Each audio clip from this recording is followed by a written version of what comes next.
Hello everyone, bio की श्रृंखला को आगे बढ़ाते हुए आज हम लोग यहाँ पे प्लांट्स को लगभग हम अब समाप्त कर देंगे।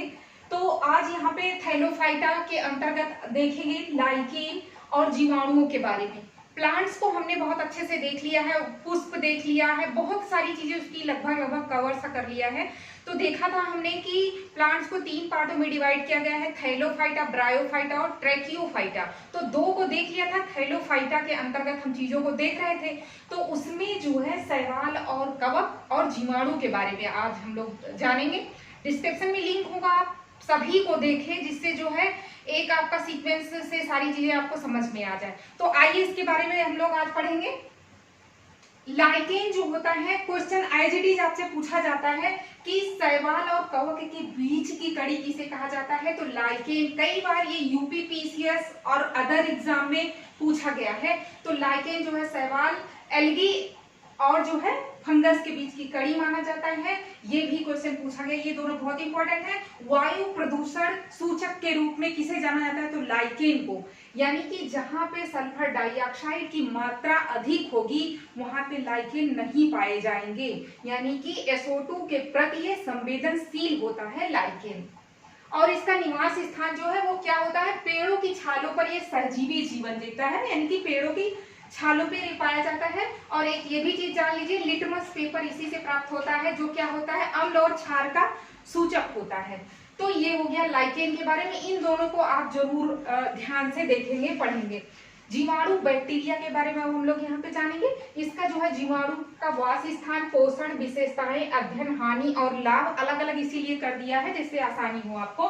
सबसे पहले जानेंगे जीवाणु की खोज किसने की थी, तो वो जो है लीवेनहॉक महोदय,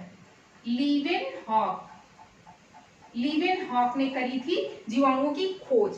इसका निवास स्थान कहाँ होता है, जीवाणु जो है सभी जगह पे पाए जाते हैं, मिट्टी, जल और वायु में भी। यहाँ पे हम लिखा नहीं है, छूट गया है, वायु। और यहाँ तक कि हमारे मुख में भी पाया जाता है, मुंह में, आंत में, यानी कि इंटेस्टाइन में भी जीवाणु होते हैं। और खाद्य पदार्थों पर भी जीवाणु पाए जाते हैं। इनका पोषण कहाँ से होता है, मतलब ये कहाँ से भोजन इनको मिलता है, तो परजीवी होते हैं, यानी कि ये पैरासाइटिक होते हैं। परजीवी मतलब अन्य जीवों से भोजन को प्राप्त करते हैं। और सहजीवी यानी कि सिम्बायोटिक भी होते हैं, यानी कि ये दूसरे जीवों से लाभ लेते हैं और लाभ देते हैं, यानी कि एक दूसरे से लाभान्वित होते हैं। ये सिम्बायोटिक जो है रिलेशनशिप इनका होता है दूसरे जो है जीवों से। मृतोपजीवी होते हैं, यानी कि मरे हुए जीवों से ये भोजन प्राप्त करते हैं, उनसे भी। विशेषताएं क्या है, इसको मोनेरा संघ में रखा गया है और ये एक कोशिकीय होता है, यानी कि एनसेलुलर। इसका अध्ययन जो है बैक्टीरियोलॉजी कहा जाता है, बैक्टीरियोलॉजी। अब जो है बहुत इंपॉर्टेंट जो है लाभ और हानि, इसके बारे में हम लोग देखेंगे। इससे जो है कई तरह की बीमारियां होती हैं। एक तो हैजा, क्षय रोग, टाइफाइड, कुष्ठ और टिटनेस। जब हम लोग ह्यूमन डिजीज के बारे में देखेंगे तो और अच्छे से आप उसमें जो है जो डिजीज है वो अच्छे से आपको समझ में आ जाएंगे, ये बहुत इंपॉर्टेंट है। उसके बाद में इसके लाभ जान लीजिए। दूध से दही का निर्माण, बैक्टीरियम लैक्टिसाइड जो है जीवाणु जिम्मेदार होता है इसके लिए। उसके बाद में लैक्टिक अम्ल का निर्माण, लैक्टोबैसिलस नामक ये जो है क्या होता है, जीवाणु इसके लिए जिम्मेदार होता है।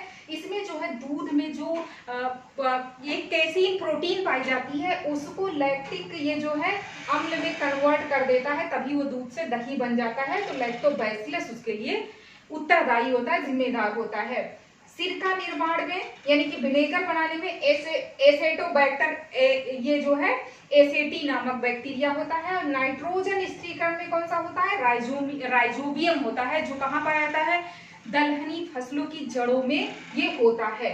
तो बहुत ज्यादा इंपॉर्टेंट है ये। और इसके बाद में हम लोग जड़ों के बारे में जान लेंगे। तो प्लांट्स का जो है जहां से क्वेश्चन बनते हैं सारे कंप्लीट हो जाएंगे। तो वीडियो को ज्यादा से ज्यादा शेयर करें और चैनल को सब्सक्राइब करें, कमेंट भी करें। मिलते हैं नेक्स्ट वीडियो में। Thank you.